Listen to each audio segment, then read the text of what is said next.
حبتين بطاطس وربع كيلو دقيق. عملنا الوليمة دي كلها 16 ساندوتش من السندوتشات البطاطس الاقتصادية من غير لحمة، بغض النظر عن ان هي صيامية لكن هي اقتصادية ينفع تتعمل في اي وقت. وجبة غدا خفيفة على القلب وخفيفة على الجيب كمان. فيلا نعملها بسرعة ونشوف عملناها ازاي. عندي 3 كوبايات دي او على حسب الكمية اللي انت عايزة تعمليها. 3 كوبايات دي دول طلعوا معايا 16 ساندوتش، فبيطلع كمية كبيرة. يعني مش تروحي تقولي عايزة اعمل كيلو، الكيلو ده يطلع معاكي في حدود ما يقارب من 80 ساندوتش. فنخلي بالنا من النقطة دي. المهم حطيت عليهم رشة ملح وبدأت اعجن العجينة. ازود المية شوية بشوية، اخدوا كوباية مية بالظبط. يعني ال3 كوبايات دي اخدوا كوباية مية ورشة ملح وعجنتهم حلو خالص. المهم العجينة بتاعتي ما تكونش بتلزق. وبعد كده قطعهم القطع صغيرة كد الليمونة الصغيرة بالشكل ده. هتطلع لنا مقاس ساندوتش او مقاس رغيف ممتاز. بغلفها بالدقيق واسيبها تريح بس حوالي 5 دقايق. اغطيها بس علشان الوش بتاعها ما ينشفش. وفي اللحظة دي بحضر الزيت والدقيق اللي هعمل بيه عازل علشان العيش ما يلصقش في بعضه. وده برضو كمان هيوفر عليا تعب كتير. يعني هسوي رغيفين في مرة واحدة. بجيب قطعة العجينة وعلى رشة دقيق خفيفة لو احتاج الامر، لو ما احتاجتيش خلاص مفيش مشاكل. وبكف ايدي كده بفردها فردة صغيرة زي ما انتوا شايفين. وبعد كده اجيب الزيت والدقيق اللي خلطناهم مع بعض وادهن الرغيف دهنة حلوة خالص الوش بتاعه بس. وهجيب الرغيف التاني عليه واحاول يعني اثبتهم على بعض علشان اتنين يطلعوا نفس المقاس، وافردهم فردة حلوة. ما نكبرش جو، يعني احنا مش عايزين الرغيف يكون رهيف خالص، يعني يكون كده السمك بتاعه حلو. هخلص كل الكمية بالشكل ده. وبعد كده هنبدأ نسوي. طبعا التسوية هنسوي على عين البوتاجاز، مش هنحتاج ان احنا نشغل الفرن ونبهدل الدنيا. على عين البوتاجاز. عايزة عندك طاسة تعملي فيها اوكي، عندك صاجة على البوتاجاز نفسه حلو خالص وممتاز وهيوفر علينا الوقت. بفرد كل رغيفين مع بعض بالشكل ده واعملهم على بعض. المهم نحاول احنا ونفرد العيش نقلبهم كل شوية علشان ايه نتأكد انه الاتنين نفس المقاس طالعين، مش واحدة اتفردت والتانية تكون ما اتفردتش وما اخدتش نفس المقاس بتاع الرغيف التاني. فنخلي بالنا من الحتة دي، يعني كل شوية نقلبهم نفردهم على الناحية التانية. بصوا الفرد ما بياخدش ثواني. شايفين هنا حتة كانت يعني ناقصة، رحت شديتها كده بايدي خليتها سويتها على الرغيف التاني. ما بياخدوش ثواني في الفرد. اخلص كل الكمية وبعد كده ابدأ اسوي. وفي التسوية برضو ما بياخدوش ثواني. هنا خلاص خلصت كل الكمية وسخنت الصاجة بتاعتي. وهحط اتنين دول اللي هما مجموع 4. كل شوية على نار متوسطة اقلبهم على الناحية التانية لحد ما يستووا. هتلاقوا كده اخد اللون في حتت بسيطة خالص، اللون الذهبي. وكده هيكون استوى. هنا خلاص استوى. شايفين بيفصل بكل سهولة ازاي؟ رهيب رهيب. السمك بتاعه ممتاز. نحاول على قد ما نقدر ما نفردهمش اكتر من كده علشان مش عايزينهم يعني يكون الحجم بتاعهم خفيف اكتر.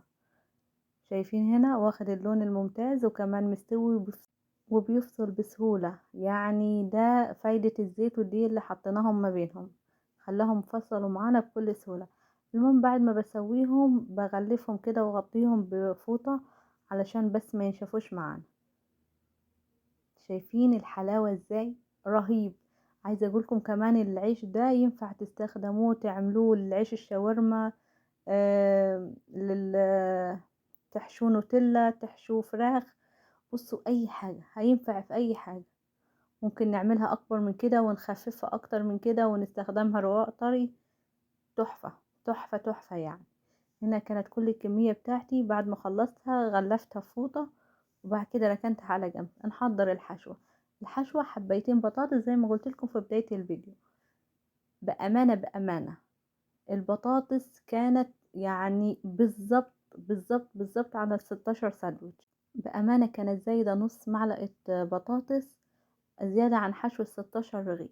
يعني انتوا متخيلين بحبيتين بطاطس بالظبط عملنا 16 ساندوتش وكمان بربع كيلو دقيق. فقطعت البطاطس صغير خالص علشان ما تاخدش معايا وقت في السوا. وشوية ملح صغيرين وحطيتهم في طاسة على النار. وبعد كده بعد ما خلاص البطاطس استوت جبت بصلاية وقطعتها برضو صغير، مش عايزاها مفرومة يعني ما تروحوش تفرموها في الكبة، بالسكينة هيكون حلو خالص علشان نحس كده بطعم البصل احنا وبناكل. وهنا بعد ما البطاطس استوت غسلتها ونزلت بيها على البصل بعد ما البصل اخد لون خفيف. طبعا البصل انا حطيت له ملح وفلفل اسود بس. وبعد كده فرمت البطاطس وزودت مسيكة مية علشان نظبط القوام. وبعد كده هضيف شوية من الكمون وسيكة شطة، والسيكة الشطة دي هتعلي الطعم وهتظبط الدنيا.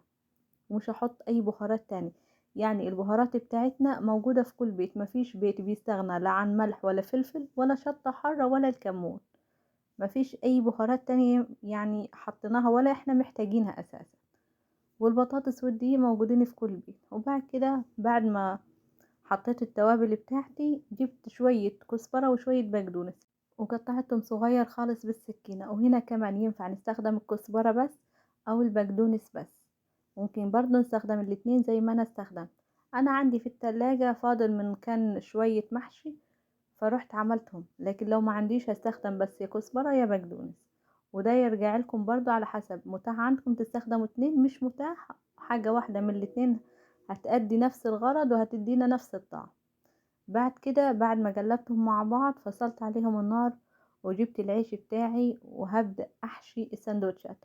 الساندوتش الواحد ما بياخدش اكتر من معلقة واحدة من البطاطس، وده بيكون الكمية مظبوطة خالص علشان كل ما يكتر البطاطس معانا في السندوتشات هينزل معانا بطاطس كده في الطاسة لما نيجي نحمرهم، وهيبهدل الدنيا وهيعبي البيت دخان والطعم بتاعه مش هيكون لطيف.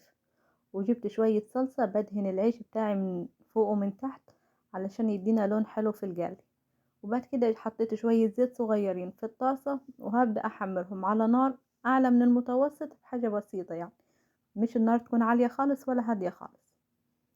كل شوية أقلبهم على الناحية التانية لحد ما ياخدوا اللون الذهبي الحلو. هتلاقوا كده في الحتت اللي أخدت اللون تسوية العيش الأول اللون بتاعها زاد في التحمير سيكا لما بنحمرهم هنا في الزيت. ودلوقتي خلاص السندوتشات اتحمرت وطلعت كريسبي وقمر. عايزه اقولكم رهيبه حرفيا، يعني انا بيبقى يوم عيد عندي في البيت الاولاد اول ما بيسمعوا ان انا عاملاها النهارده. فطريقه سهله وبسيطه وبامانه كميه كبيره من حبيتين بطاطس وربع كيلو دقيق. اتمنى وصفه النهارده تكون عجبتكم، ما ننساش لايك وشير للفيديو، واللي اول مره يشوف قناتي اتمنى يشترك في القناه ويفعل زر الجرس عشان يوصله كل جديد.